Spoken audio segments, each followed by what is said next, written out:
इस कहानी की शुरुआत में हमें रिसन नाम के साइंटिस्ट को दिखाया जाता है जो हेयर को कंपनी के गार्ड से बचकर भाग रहे होते हैं क्योंकि हेयर को कंपनी उन्हें पकड़कर उन पर एक्सपेरिमेंट करना चाहती थी, इसलिए वो सभी हैरिस के पीछे भाग रहे होते हैं। रिसन भागते भागते एक झरने के किनारे पहुंच जाते हैं। वो उन आदमियों के हाथ नहीं आना चाहते थे, इसलिए वो उस झरने से नीचे कूद जाते हैं जिससे उन सभी को लगता है कि वो मर गए हैं। वहीं हमें हैरिस की वाइफ शैली और उसके बेटे एडम को दिखाया जाता है जो हैरिस को काफी मिस कर रहे होते हैं। फिर 12 साल बाद एडम को दिखाया जाता है जो बड़ा हो चुका है। वह बहुत ही सीधा साधा होता है, इसलिए टोनी अपने दो दोस्तों के साथ हमेशा उसे परेशान किया करता था। वो आज एडम के बालों में बहुत सी चिंगम फंसा देते हैं। एडम इससे काफी परेशान हो जाता है। वो चिंगम निकालने के लिए वॉशरूम में जाता है लेकिन वो चिंगम नहीं निकल रही थी जिससे एडम को बहुत गुस्सा आता है, जिससे अचानक से उसके पांव बड़े हो जाते हैं। एडम को कुछ समझ नहीं आता और वो टॉयलेट पेपर से ही अपने पैरों को कवर कर लेता है। एडम जैसे ही बाहर आता है तो सभी स्टूडेंट उसका मजाक उड़ाने लगते हैं। तभी एडम अजीब अजीब चीजें नोटिस करता है। वह देखता है कि वो काफी दूर की आवाज को भी काफी सफाई से सुन पा रहा है। इन सब से परेशान होकर एडम बास्केटबॉल कोच में जाता है जहां वह देखता है कि उसके पैर वापस से नॉर्मल हो गए हैं। तभी वहां टोनी अपने दोस्तों के साथ एडम को परेशान करने के लिए आ जाता है। वो एडम को मारने लगते हैं और उसके बैग को बास्केटबॉल हुप में फेंक देते हैं। एडम जब घर पहुंचता है तो उसकी माँ उसे इस हालत में देखकर बहुत परेशान हो जा आती है, इसीलिए वो एडम से पूछती है कि तुम्हें ये चोट कैसे लगी। एडम उन्हें झूठ कह देता है कि ये चोट मुझे बास्केटबॉल खेलते हुए लग गई थी। शैली एडम के सर से चंगम निकालने के लिए उसके बालों को काट देती है। सुबह जब एडम की आंख खुलती है तो वो देखता है कि उसके हेयर वापस हैं, पहले जैसे काफी बड़े और घने हो गए हैं। इससे एडम काफी ज्यादा परेशान हो जाता है। वो वापस अपने रूम में आता है और खुद से अपने बालों को काटकर छोटा कर लेता है। वो अपने सर पर एक हेड पहन लेता है ताकि उसकी मम को पता ना चल सके कि उसने खुद से अपने हेयर काटे हैं। एडम जब नीचे आता है तो शैली उसकी हेड देखकर बहुत उदास हो जाती है। वो उसे कहती है कि तुमने जो हेड पहनी है वो तुम्हारी डेट की है। इससे वो दोनों काफी सैड हो जाते हैं क्योंकि हैरिस की काफी सालों पहले डेथ हो चुकी थी। एडम अपनी मॉम को वो हेड वापस करता है लेकिन शैली जब देखती है कि एडम के बालों का हाल काफी बुरा हो चुका है तो वो उसे वापस वो हेड पहना देती है ताकि वो स्कूल जा सके। वहीं फिर हमें हेयर को कंपनी के सीईओ टिमन को दिखाया जाता है। ये वही आदमी हो है जो डॉक्टर एसन को पकड़ना चाहता था क्योंकि इसकी कंपनी नेचुरली बालों को लंबा और घना बनाने पर एक्सपेरिमेंट किया करती है, लेकिन वो आज तक भी ऐसा फॉर्मूला नहीं बना पाए थे जिससे नेचुरली लोगों के सर पर बाल उगाए। टिमन आज कुछ क्लाइंट को अपनी कंपनी के बारे में बता रहा होता है कि वो किस तरीके से नेचुरली बालों को अच्छा बनाने के लिए एक्सपेरिमेंट कर रहे हैं। फिर वो उन्हें अपने फ्यूचर की एक्सपेरिमेंट दिखाने के लिए एक सीक्रेट लैंप में लेकर जाता है जहां जाने से पहले उनके कैमरा और फोन ले लिए जाते हैं। टिमन उन क्लाइंट को बताता है कि हम लोगों के सर पर बाल लाने के लिए जेनेटिक इंजीनियरिंग की मदद ले रहे हैं जिसमें हम जल्दी कामयाब हो जाएंगे जिससे करोड़ों लोगों की जिंदगी बदल जाएगी। फिर वो उन्हें डॉक्टर ब्लिंक्स से मिलवा है जो एक्सपेरिमेंटल रिसर्च एंड डेवलपमेंट के हेड होते हैं। ब्लिंक्सली फिर उन्हें जानवरों के डीएनए से बनाए गए फॉर्मूले का एक्सपेरिमेंट एक इंसान पर करके बताता है जिससे उस इंसान के अलग अलग तरह के बाल आना शुरू हो जाते हैं, लेकिन वो बाल ज्यादा देर तक स्टेबल नहीं रह पाते और उस आदमी के बालों में आग लग जाती है। ये देखकर क्लाइंट टिमन से क्वेश्चन करने लगते हैं तो टिमन उन्हें कह देता है कि अभी भी फॉर्मूला पर काम करना बाकी है। वहीं दूसरी तरफ हमें दिखाया जाता है कि टोनी और उसके दोस्तों को प्रिंसिपल कुछ दिनों के लिए सस्पेंड कर देते हैं क्योंकि उन्होंने एडम का बैग बास्केटबॉल पर में फेंक दिया था। प्रिंसिपल एडम को उसका बैग लौटा है और उसे कहते हैं कि स्कूल में कैप पहनना अलाव नहीं है। एडम जब अपनी कैप उतारता है तो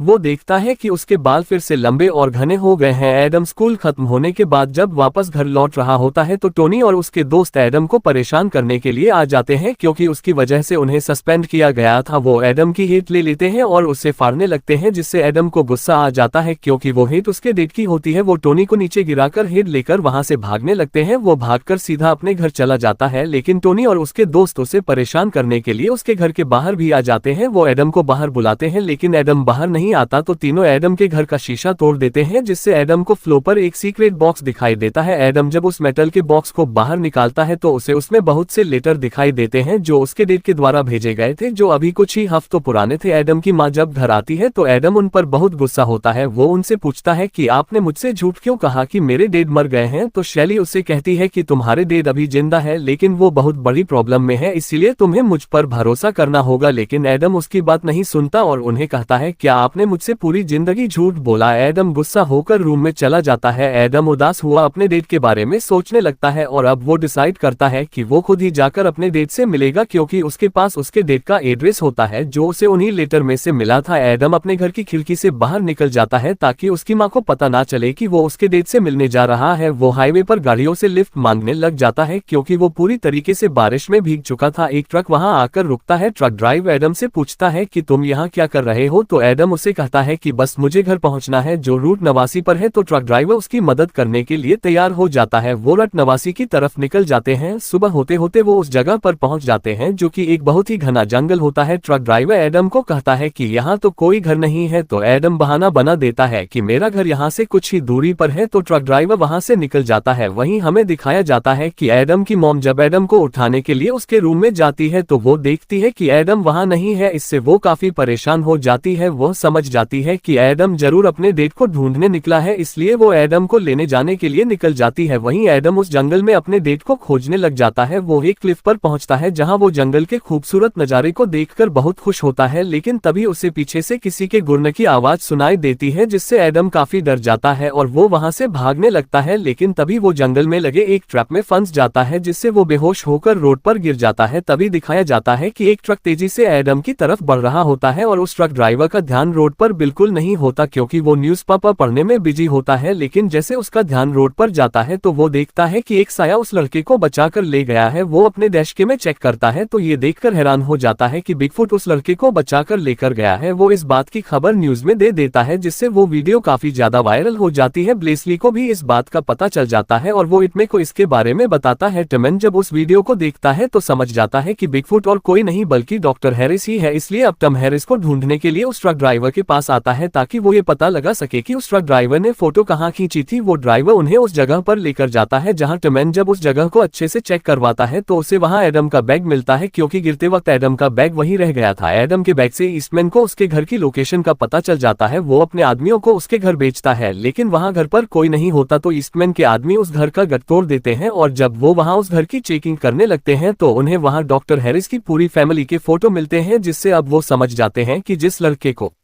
हैरिस ने बचाया था वो उसी का बेटा था। वहीं एडम की जब आंख खुलती है तो अपने सामने बिगफुट को देखता है जिससे वो काफी ज्यादा डर जाता है। तो बिगफुट उसे बताते हैं कि मैं और कोई नहीं बल्कि तुम्हारा डेड हूँ, लेकिन एडम को इस बात पर विश्वास नहीं होता और उसे लगता है कि उसने उसके डेड को मारा है। तो बिगफुट उसे शांत करते हैं और उसे उनकी तस्वीरें दिखाते हैं और उसे बताते हैं कि ये तुम में और तुम्हारी मॉम है। एडम अपने डेड को कहता है क्या आप हमें छोड़कर यहाँ से इसलिए चले गए क्योंकि आप बिगफुट है? तो डॉक्टर रिसन उसे कहते हैं कि ऐसा बिल्कुल नहीं है, बल्कि मैं यहाँ छिपकर इसलिए रह रहा हूँ क्योंकि हेयर नाम की कंपनी मुझे लेब रेट में बदलना चाहती है ताकि वो मुझ पर एक सीमेंट कर सके। फिर वो एडम से पूछते हैं कि क्या तुम्हारी मॉम को पता है कि तुम यहाँ हो? तो एडम उन्हें कहता है कि उन्होंने मुझसे पूरी जिंदगी झूठ बोला इसलिए मैं भागकर यहाँ आ गया। तो एरिसन उसे कहते हैं कि तुमने बहुत ही गलत किया और इससे बहुत बड़ी मुसीबत भी आ सकती है क्योंकि वो मुझे पकड़ने के लिए तुम्हें नुकसान पहुंचा सकता है। वहीं हमें दिखाया जाता है कि एडम की मॉम जब रास्ते में होती है तो टमेन के लोग उन्हें किडनैप कर लेते हैं ताकि वो उसके जरिए रिसन के बारे में पता कर सके। वहीं एडम बहुत परेशान हो जाता है क्योंकि उसे लगता है कि वो बिगफुट की तरह बन जाएगा। तो उसके डेड उसे कहते हैं कि बिगफुट बनना इतना भी बुरा नहीं है क्योंकि इससे तुम में बहुत सी पावर है, लेकिन तुम मेरे जैसे बिल्कुल नहीं हो क्योंकि तुम्हारे शरीर के हर हिस्से पर लंबे लंबे बाल नहीं है। फिर वो उसे ये भी बताते हैं कि जब तुम ट्रैप में फंसकर रोड पर गिर गए थे तो तुम्हारा पैर उस ट्रैप की वजह से बहुत डैमेज हो चुका था, लेकिन मैंने अपनी हीलिंग पावर से उसे सही कर दिया। इससे एडम भी बहुत खुश होता है कि उसके डेड के पास सुपर पावर है। फिर एरिसन उसे अपने साथ जंगल की शेर करवाने के लिए लेकर जाते हैं जहां वो उसे उसकी पावर पर कंट्रोल करना सिखाते हैं जिससे वो अब बहुत ही अच्छी तरीके से दूर की बातों को सुनकर उन्हें इमेजिन कर पाता है। फिर वो उसे उसके पैरों के बारे में बताते हैं कि तुम्हारे पैर बड़े होने की वजह से तुम बहुत तेजी से दौड़ सकते हो, जिससे अब एडम बहुत तेजी से दौड़ने लग जाता है। फिर एडम के डेड उसे ये भी बताते हैं कि तुम्हारे पास एक और सुपर पावर है जिसके बारे में तुम भी नहीं जानते और वो जानवरों से बात करना है, लेकिन एडम एनिमल से बात नहीं कर पाता। तो उसके डेड उसे बताते हैं कि तुम्हें एनिमल की बातों को स्लो मोशन में सुनना होगा। फिर एडम एक एनिमल से बात करवाता है जिससे वो बहुत खुश होता है। फिर रिसन उसे अपने सारे एनिमल दोस्तों से मिलवा है जो बिल्बर, टीना, ट्रैपर, वचा और स्टीव होते हैं। एडम उन सभी से मिलकर बहुत खुश होता है। फिर वो सभी साथ मिलकर जंगल में आए हंटर को वहां से भगाते हैं। एडम अपने डेट के साथ बहुत अच्छा टाइम स्पेंड करता है जिससे उसे अपने डेट के साथ बहुत अच्छा लगता है, इसलिए उन्हें कहता है कि आपको भी मेरे साथ चलना चाहिए। तो एडिसन उसे कहते हैं कि मैं ऐसा नहीं कर सकता क्योंकि मेरी वजह से तुम्हें और तुम्हारी मॉम को खतरा है तो एडम उन्हें कहता है कि हम किसी को भी कभी भी यह नहीं बताएंगे कि आप जिंदा है। तो रिसन उसे समझाने के लिए अपनी पूरी स्टोरी बताते हैं। वो उसे कहते हैं कि जब मैं मेडिकल स्कूल में था तो मैंने मेरे बढ़ते हुए बालों पर रिसर्च करना शुरू कर दिया, जिससे मुझे पता चला कि मेरे ब्लड में एक दुर्बल डीएनए है। लेकिन मेरी इस खोज के बारे में टिमेन को पता चल गया। उसने मुझे साथ काम करने का ऑफर दिया, लेकिन मुझे उसके इरादे अच्छे नहीं लगे, इसीलिए मैंने उसे मना कर दिया। तो उसने मेरी पूरी लैब में तोड़फोड़ कर दी और उन्होंने तुम्हारी मॉम को धमकाया, जिससे मैं पूरी दुनिया के सामने से गायब हो गया ताकि मैं तुम्हें और तुम्हारी मॉम को सुरक्षित रख सकूं। फिर वह उसे बताते हैं कि अगर टिमेन को मेरे बारे में थोड़ा सा भी शक हो गया कि मैं जिंदा हूं तो मुझे पकड़ने के लिए कुछ भी कर सकता है। वहीं हमें दिखाया जाता है कि टिमेन एडम की मॉम से इंफॉर्मेशन निकालने की कोशिश करता है, लेकिन वो उसे कुछ नहीं बताती। हैरिस के रकुन दोस्त ट्रैपर और विचा भी वही होते हैं जो कि ये सब देख लेते हैं, इसलिए वो डॉक्टर हैरिस के पास आकर उन्हें सब कुछ बताते हैं कि टिमेन ने एडम की मॉम को किडनैप कर लिया है और उसके आदमी तुम्हें पूरे जंगल में ढूंढ रहे हैं।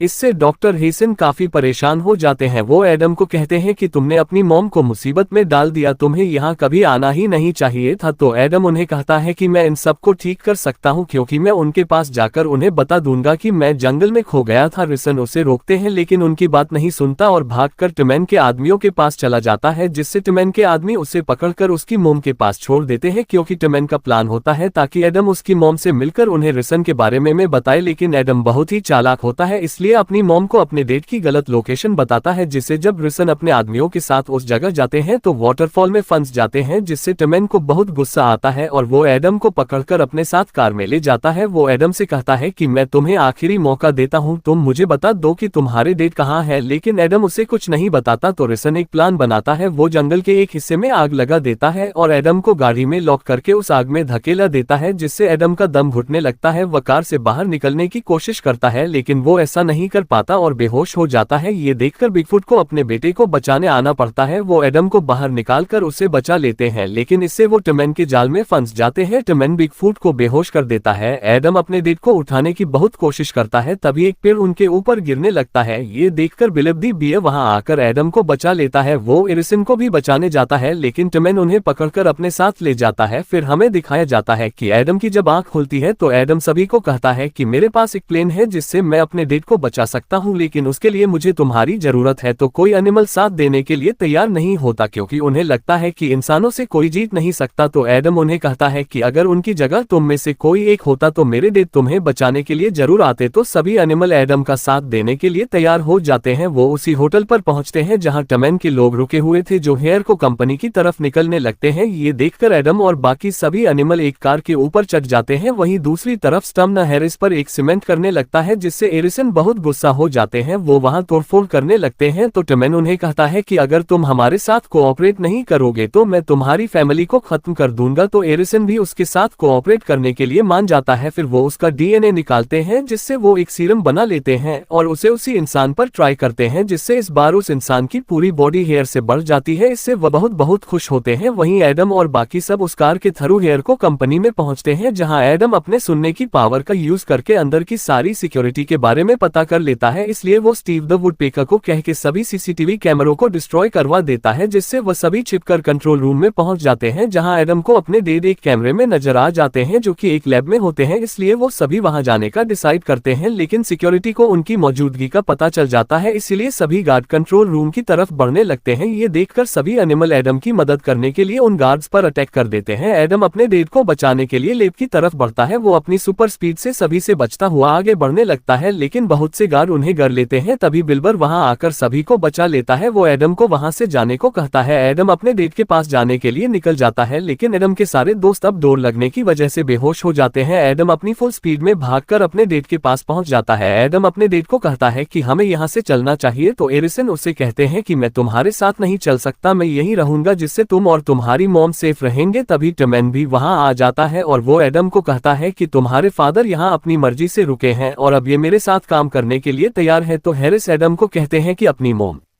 का ख्याल रखना। वो एडम को अपने साथ ले जाते हैं। वहीं एडम के सारे एनिमल दोस्तों को बंदी बना लिया होता है। एडम ईस्टमैन के साथ बाहर जा रहा होता है, जिससे उन सभी एनिमल को लगता है कि ने हमें धोखा दिया है, लेकिन एडम का प्लान तो कुछ और होता है। वह वहां से बाहर जाने से पहले फायर अलार्म बजा देता है, जिससे सभी गेट लॉक हो जाते हैं। वहां पूरी जगह पर पानी गिरने लगता है। टिमैन कंट्रोल रूम में फोन करके सभी डोर को खोलने को कहता है, लेकिन गार्ड को लगता है कि सच में कहीं आग लगी है, इसलिए वो वहां इमरजेंसी इवैक्यूएट लीवर को ऑन कर देता है, जिससे सभी गार्ड कंपनी से बाहर भागने लगते हैं। स्टेमन सभी को रोकने लगता है, लेकिन स्टेमन को ही उठाकर बाहर भागने लगता है। वहीं एडम अपने दोस्तों के पास पहुंचकर टीना को भी आजाद कर देता है और उसे सभी एनिमल को आजाद करवाने को कहता है। टीना सभी एनिमल को आजाद करवाने लग जाती है। एडम अपने डेड के पास पहुंचता है और उन्हें कहता है कि आपको मेरे साथ चलना ही होगा, तो एरिसन उसे कहते हैं कि मैं तुम्हारे साथ नहीं चल सकता क्योंकि स्टरमैन हमेशा मेरे पीछे रहेगा। तो एडम उन्हें कहता है कि अगर आप मेरे साथ नहीं चलेंगे तो मैं स्टरमैन को बता दूंगा कि मैं भी एक बिगफुट हूँ। तो एरिसन एडम की बात मान लेते हैं क्योंकि वो नहीं चाहते थे कि एडम को कुछ भी नुकसान पहुंचे, लेकिन वो एडम को कहते हैं कि हमें यहाँ से बाहर निकलने से पहले इस पूरी कंपनी को डिस्ट्रॉय करना होगा, जिसके लिए वो वहां रखे सभी कंटेनर को तोड़ने लग जाते हैं। वहीं एडम की मॉम को ईस्टमैन के लोगों ने उन्हीं के घर में बंदी बनाकर रखा होता है। ईस्टमैन के लोग जब वहां एडम का रूम चेक करते हैं तो उन्हें वहां बहुत सारे बाल नजर आते हैं, जिससे वो समझ जाते हैं कि एडम भी एक बिगफुट है, इसलिए ईस्टमैन को कॉल करके सारी बात बता देते हैं। वहीं सभी गार्ड और एनिमल कंपनी से बाहर निकल जाते हैं। एडम और उसके डेड वहां सभी कंटेनर को तोड़ देते हैं, जिससे वो पूरी कंपनी गेट से बढ़ जाती है। फिर वो दोनों बाहर निकलने के लिए गेट तक पहुंचते हैं तो गेट लॉक होता है, इससे वो काफी परेशान हो जाते हैं। तभी वहां उन्हें एक आइडिया आता है और वो इवेंट के थ्रू बिल्डिंग के ऊपर पहुंच जाते हैं। फिर वो जिप लाइन के थ्रू नीचे आने लगते हैं, लेकिन वहां टिमैन अपने साथियों के साथ मौजूद होता है। ईस्टमैन के आदमी एडम की मॉम को भी पकड़कर वहीं ले आते हैं। ईस्टमैन रिसन को कहता है कि मुझे तुम्हारी कोई जरूरत नहीं है क्योंकि मुझे पता चल चुका है कि एडम भी एक बिगफुट है। तो रिसन ईस्टमैन पर अटैक करने लगता है, लेकिन स्टरमैन हैरिस पर बहुत सारे बेहोशी के डॉट लगा देता है, जिससे वो बेहोश हो जाते हैं। स्टरमैन हैरिस को ब्रिज से नीचे फेंक देता है। इससे एडम को बहुत गुस्सा आता है और वो वहां हेयर को कंपनी में फ्लेयर गन चला देता है, जिससे वो फ्लेयर सीधा हेयर को कंपनी में चला जाता है, जिससे वहां गैस की वजह से ब्लास्ट हो जाता है और पूरी हेयर को कंपनी बर्बाद होने लगती है। टिमैन भी ब्रिज से नीचे गिर जाता है। वहीं एडम अपने डेड को ढूंढते ढूंढते उनके पास पहुंच जाता है, लेकिन उनकी हालत बहुत खराब होती है। इससे एडम बहुत सैड हो जाता है। तभी एडम को अपने डेड की बात याद आती है कि हमारे पास हीलिंग टच करने की पावर है, जिससे हम किसी को भी ठीक कर सकते हैं। तो एडम अपने डेड पर हीलिंग टच का इस्तेमाल करने लगता है। सभी एनिमल भी ये देखकर बहुत हैरान होते हैं। एडम के डेड की आंख खुल जाती है, जिससे वो सभी बहुत खुश होते हैं। तभी वहां टिमैन गन लेकर पहुंच जाता है। वो उन्हें शूट करने लगता है। तभी शैली वहां आकर टिमैन को ही शूट कर देती है, जिससे वो बेहोश हो जाता है, लेकिन इससे उसकी वग भी खुल जाती है, जिससे हमें पता चलता है कि टिमैन एक गंजा होता है, जिसकी वजह से ही उसने ये सब किया था। वहीं फिर हमें दिखाया जाता है कि एरिसन और उसके सभी एनिमल दोस्त अब एडम के साथ उन्हीं के घर में रहने लग जाते हैं, जिससे वो सभी बहुत खुश होते हैं। वहीं हमें न्यूज़पेपर में ये भी पता चलता है कि अब ईस्टमैन को जेल में डाल दिया गया था क्योंकि उसकी कंपनी इलीगल एक्सपेरिमेंट किया करती थी। एडम अपने स्कूल जाने के लिए निकल जाता है, जहां वापस से टोनी और उसके दोस्त उसे परेशान करने के लिए आ जाते हैं। तो एडम अपने सभी एनिमल दोस्तों को वहां बुला लेता है, जिससे बेयर जब टोनी और उसके दोस्तों को डराता है तो सभी काफी ज्यादा डरकर वहां से भागने लगते हैं। तभी वहां एमा भी आ जाती है, जो कि उसकी काफी अच्छी दोस्त थी।